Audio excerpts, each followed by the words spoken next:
YouTube, welcome back. What a unique position here.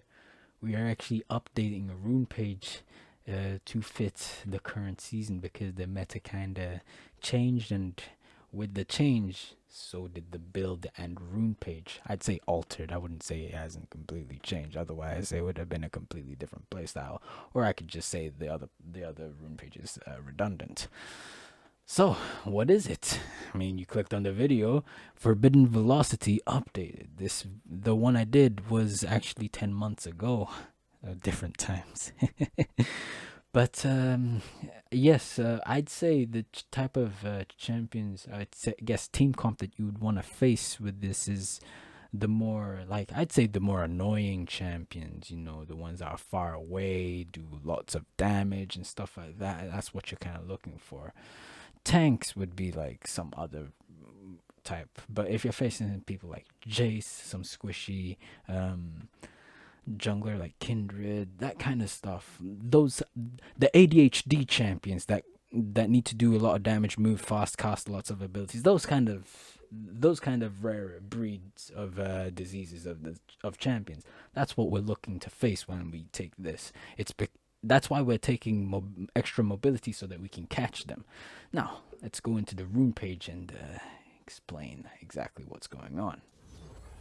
Alright, so we are at the rune page, and there is a change. The major change is the secondary tree because it used to be resolve, but now it's precision. So sorcery has the same things, but now precision is in there instead of resolve. I'll explain that, but first let's explain sorcery. Sorcery, we have phase rush because we're looking for movement speed, right? That's the whole point of velocity, so that we can keep moving fast and faster. There's no need for Summon Area or Arcane Comet. They're both trash when it comes to trying to move fast. As for Nimbus Cloak, none of these are good. You don't. First of all, you're not that kind of mana champion that's looking to maximize our mana. No, no, no. And as for Nullifying Orb, you don't need that. You need to move fast. Okay, you can get Hex Drinker later. Don't worry. Celerity. This is the whole point, bro. You're supposed to be moving fast. Your cooldown, nobody cares. And this, you only start doing damage when you're low HP. So these two are redundant. This could be used, yes, I know, but our focus is moving fast, and that's what Celerity does, not Transcendence. And Water Walking. First of all, Scorch does almost nothing. This is for casters and stuff like that, and then you are not a caster.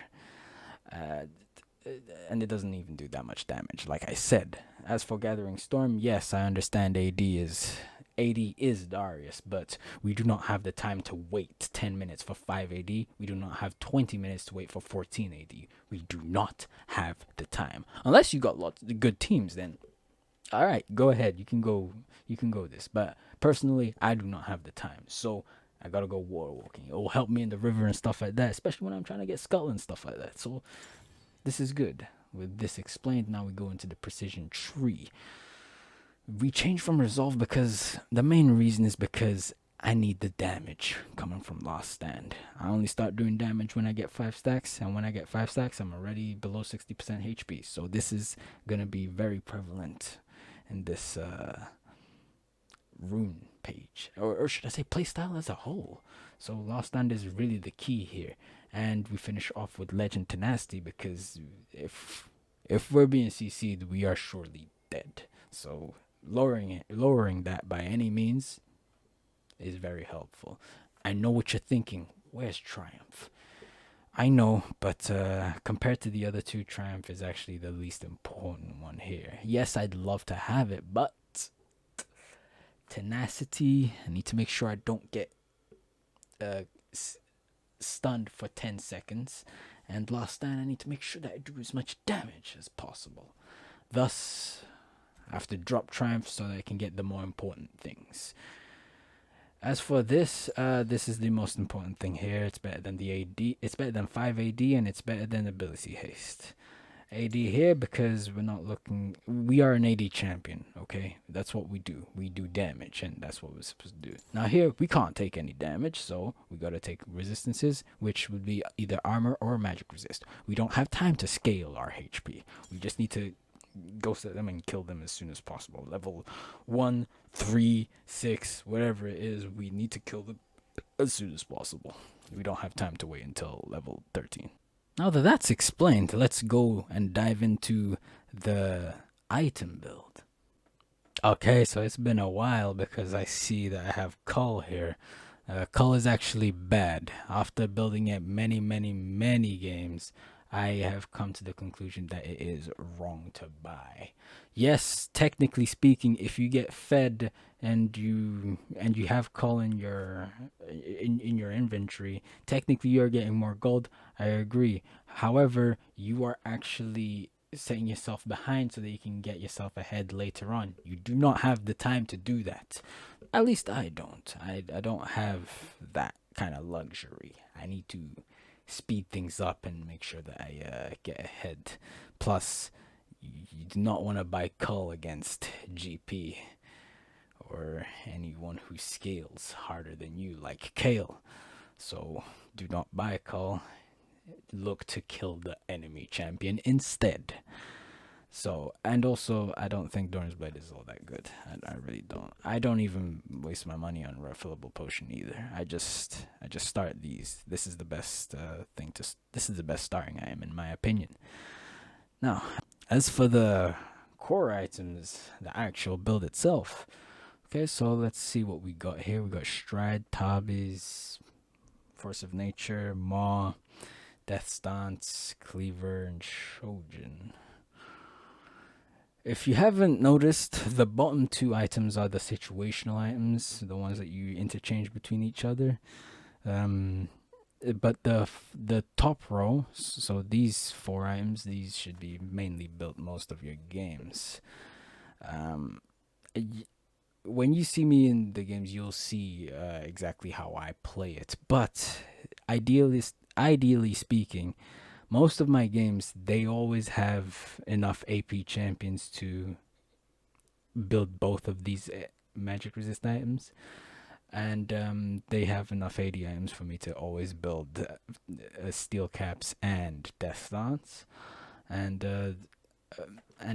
usually they don't have the tanks needed for me to even get to finish Cleaver. So this is really pretty much solid, I'd say. But how would you build this, right? Okay, first things first, you finish Stridebreaker, and then but you have Winged Moonplate before that. So Winged Moonplate, Tabis, Stridebreaker, and then this is where we start like diversifying. Because if you're facing more AD champions, you finish Death Dance. However, if you're facing more AP champions, I go for more actually. I go more than Death Dance. I don't really want to finish Force because it's a tank item and I need to do damage. So I finished this item actually fourth, if I'm being honest. Fourth or lost. It depends how many AP champions they even have. And then this is where it starts to get really situational, because these four items you usually buy every single game. The enemy teams is always gonna ask for that. And then most of the games you're gonna finish it off with Cleaver because they always have a bit of armor to deal with. And if they don't have that much armor to deal with, then you can incorporate Spear of Shojin instead. But most of your games is going to consist of these 6 items. Now, I think it's a good item build because you got movement speed coming from Stridebreaker and Force of Nature with your rune page, right? With your rune page as well because of the sorcery tree, Ghost, and a bit of movement speed coming from Cleaver, which is the Rage passive, or Spear of Shojin because of the passive of what is it called? Exigence. Spear of Shojin gives you movement speed with the lower HP you have. I can't be bothered to say that word, so I just said that instead. So, so it gives you movement speed. We know that. you're still durable as well because you got magic resist on 2 items, you got armor on 2 items, right? And how about dealing with tanks? Heavy tanks, I'm not too sure. I'm talking when people are really stacking resistances, when it's like up there in the 2 to 400s. I'm talking Remus, Malphite, Orn. Does he count? Probably. But when it's like bruisers or like minor tanks, I'd say like Maokai is fine.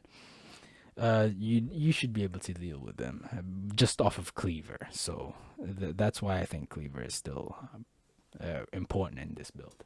But other than that, there you go. I think it's a solid build, and it's what we're gonna do in season 13. Now, the reason I updated this build to have a lot more AD is because tank isn't tank doesn't really work like that. You need to do damage, you need to move fast, you need to hurt people a lot more in this season, especially with these ADHD players, man, that just keep moving way too fast, clicking too many buttons, auto attacking too many times. You gotta match them by moving fast and doing that much damage too. So that's what you have to do. And my skin of choice for this playstyle has to be Blue Dunk Master. I like Dunk Master with these fast playstyles because maybe it's because of his cocky attitude and stuff like that, and the way he moves and his ultimate and doing like fast plays with him. I like it. I like it, so that's why I prefer it. But I think the build is kind of good and really good for this season as well. Paired with Divine, these are the two main ones I'm gonna be doing this season. But other than that, thank you for watching the video. Do the YouTube usuals: like, comment, subscribe, share the video, and watch more videos. All my links are down in the description below. Follow my Twitch because I'm streaming. I just did a stream and I'm fresh off of it, so I'm wearing the same one as before because I finished it like literally 30 minutes ago. And other than that, have a nice day and peace late. Nothing but